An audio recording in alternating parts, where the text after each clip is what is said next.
औज़ुबिल्लाहिमिनश्शैतानिर्रजीम बिस्मिल्लाहिर्रहमानिर्रहीम। अस्सलाम वालेकुम वरहमतुल्लाहि वबरकातुहू। प्यारे दोस्तों, चांद रात ईद की खुशियों का पहला पैगाम है। मगर क्या आप जानते हैं ये रात इबादत की रात है। आज ताक रात है। आखिरी अशरे की कोई सी भी ताक रात लैलतुल कदर की रात हो सकती है।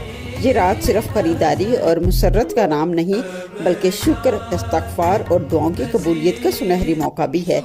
चांद रात को ज़्यादा से ज़्यादा इस्तग़फ़ार करें, कुरान की तिलावत करें और ईद की तैयारी अल्लाह का शुक्र अदा करते हुए करें। चांद रात सिर्फ खुशी मनाने का नहीं बल्कि मोहब्बतें बांटने का भी नाम है। ये रात रहमत, बख्शिश और निजात की रात है। इस मौके को ज़ाया ना करें और अपनी ज़िंदगी और रिश्तों को बेहतर बनाने की कोशिश करें। दोस्तों, जैसा कि आप जानते हैं ये रात लैलतुल कदर की रात भी हो सकती है। इस रात फरिश्ते ज़मीन पर नाज़िल होते हैं। इस रात इबादत करने का सवाब 83 साल की इबादत के बराबर है। जैसा कि सूरत कदर में है, लैलतुल कदर 1000 महीनों से बेहतर है। अपनी ईद की तैयारियों में से कुछ वक्त अल्लाह की इबादत में गुजारें। जितना हो सके इस्तग़फ़ार और अल्हम्दुलिल्लाह का जिक्र चलते फिरते करें, नवाफिल अदा करें।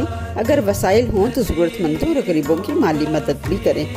इसे ज़्यादा से ज़्यादा शेयर करें। हो सकता है कोई आपके शेयर करदा नॉलेज से आज की रात का कुछ हिस्सा इबादत में गुजारे और आपके लिए ये अमल सदका जारिया बन जाए। अल्लाह आपको खुशियों भरी ईद अता फरमाए।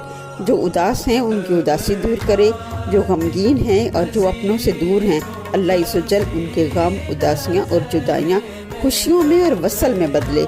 बेशक अल्लाह हर चीज़ पर कादर है। जज़ाकल्लाह खैर। चांद रात और ईद मुबारक।